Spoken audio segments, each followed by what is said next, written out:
Last week, when we started the book of Judges, I mentioned that there are two dynamics at play in this book: sin and grace. And yesterday, when we were in the book of Genesis, I was talking about how we see patterns repeated over and over again throughout the scriptures. And those two ideas, sin and grace and patterns, fit perfectly in today's reading of Judges 6 through 10, because we see the pattern of sin and grace. This is the repeated refrain. Once again, the Israelites did evil in the eyes of the Lord. Once again, we see yet another generation grow up that neither knew the Lord nor what he had done for Israel. And they turn to false gods and they forsake the Lord. Even after this week's bright spot with the rescue of Israel through Gideon, we see yet another generation rise up that goes their own way, worship false gods, and turns to violence against their own people. Sin runs deep. There's a contemporary Christian song that we use often in our worship. It's called "Lord, I Need You," written by Matt Maher. And I love one of the verses of that song says, "Where sin runs deep, your grace is more."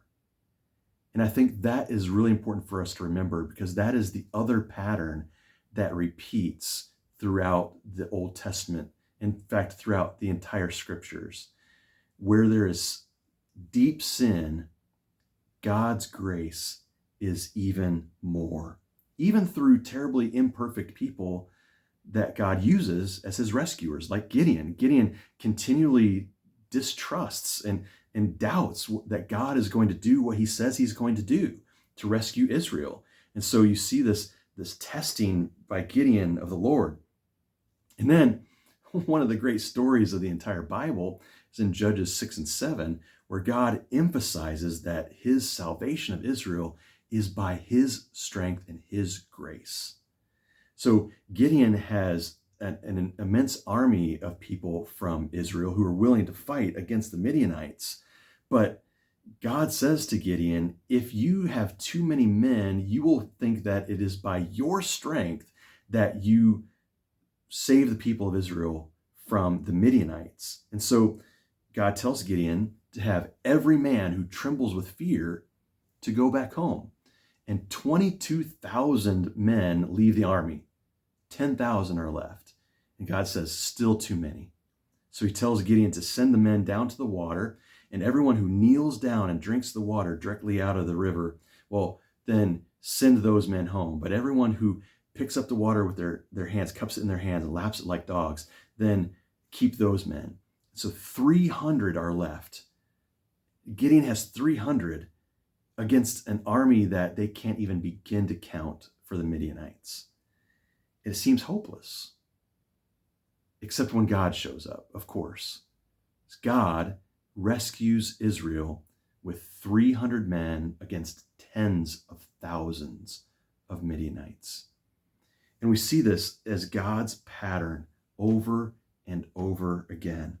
God treats Israel far better than Israel deserves. God treats us far better than we deserve, all the way to giving us his own son as the ultimate rescue.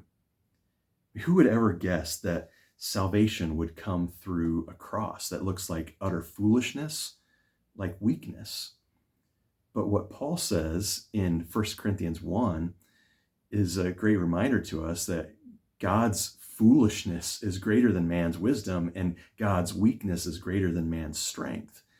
God uses something that seems foolish and weak, a cross, to bring us salvation. So we see how God's grace-filled actions in the Old Testament are always pointing forward. They're always anticipating God's greater rescue, his grace-filled rescue in Jesus. And that's the pattern that we see not just in Judges, but throughout the Bible. God is good all the time.